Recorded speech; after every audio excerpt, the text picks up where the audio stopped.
A career night for Romeo Langford and another Big Ten win for Indiana as they go 3-0 in Big Ten play as they resume here tonight at the Simon Scott Assembly Hall against the Fighting Illini of Illinois. Hello, everybody. Jim Coyle with Indiana Sports Beat coming to you from the Simon Scott Assembly Hall here as the Hoosiers resume Big Ten play tonight against the Fighting Illini of Illinois, a game that Indiana was not expected to have a lot of trouble with. They were a 12.5-point favorite in this game, but as many of these Big Ten games are going to be, this one was a battle, not as close as some of the other ones they've had so far this year, but definitely Illinois gave them a fight as Indiana did not have a lead in this game until the later stages of the first half. But Romeo certainly made his presence known tonight. 28 points on the night with a career high for Romeo, a great shooting night for him. 8 of 13 overall he goes on the night. He was only 1 of 4 behind the arc, but 11 of 15 at the free throw line. And the Indiana Hoosiers do a great job at the free throw line tonight. Overall, they would shoot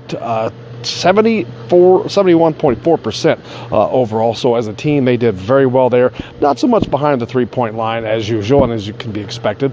Tonight, they only shoot 2 of 12 for 16% there.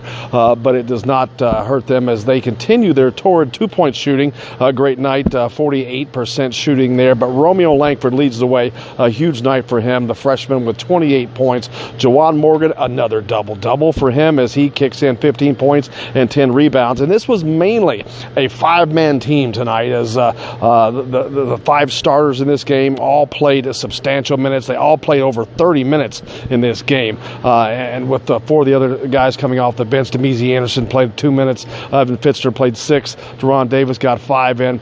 The only difference from that would have been Zach McRoberts, who played quite a bit, 25 minutes. He didn't score, but he did a lot of things that Zach McRoberts is used to doing. He got a lot of steals. He got some timely rebounds. He did a lot of great things tonight. Indiana played good as a team. They had a slow, sluggish start tonight. Illinois jumped out on them.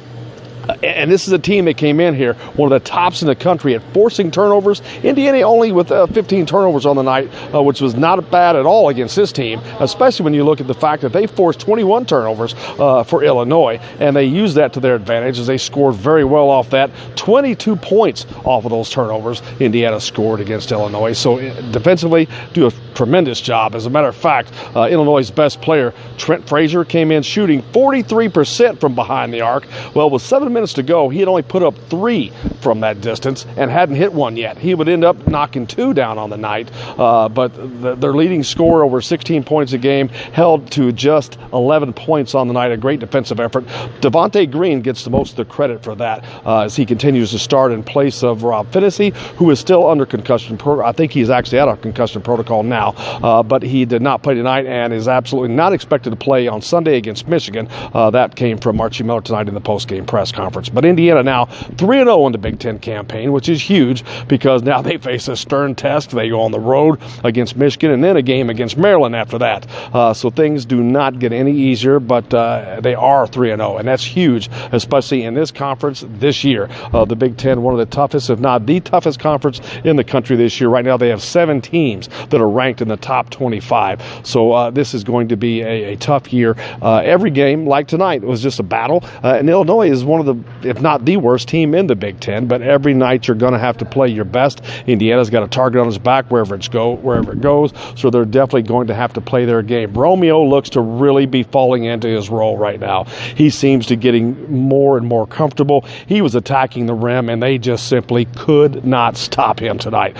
28 points, like I said, but he was just unstoppable getting to the rim. If they did stop him, it was because they fouled him, but he hit 11 of 15 at the stripe, so he did a phenomenal job tonight. The freshman doing an unbelievable job leading this team, becoming their leading scorer, and as he continues to lead the way. And now, as I said, they go on the road. His first test in the Big Ten on the road, and his team's first stern test, really. I know they did play on the road against Penn State, but this is a completely different animal. The number 2 ranked Michigan Wolverines, coming off of a national championship appearance last year. They look even better this year. They're playing phenomenally. Coach John Beilein has got them playing very, very well. So this is going to be a tough test Sunday up in Ann Arbor. If you're looking for a place to watch the game, make sure you check it out. We'll all be at Bubba's 33 on Sunday checking that out. So join us there if you will. But Indiana 3-0 in the Big Ten right now as they head off to their first stern test of the season. We'll see what they can get done. As I mentioned, DeJuan Morgan had a double-double tonight. Indiana, the turnovers, only had 15, like I said. That's pretty good against this team. Illinois is extremely good at forcing those, but Indiana was able to keep the defensive pressure, and I think that's why you saw just a shorter rotation tonight. You still got the guys that are hurt. Jerome Hunter, of course, Race Thompson, Rob Fennessy.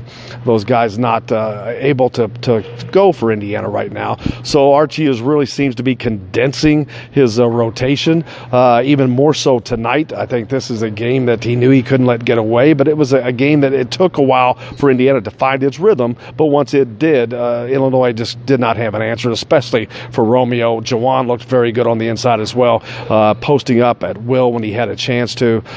So Indiana plays pretty well tonight. They didn't make a lot of mistakes. They took care of the ball overall. They played well. They passed the ball well. They looked a little discombobulated in the beginning, but they got past that and seemed well on their way to moving forward to put up a good effort against Michigan on Sunday. We'll certainly hope that they could do that. That's pretty much going to wrap it up for us here at the Simon Scott Assembly Hall.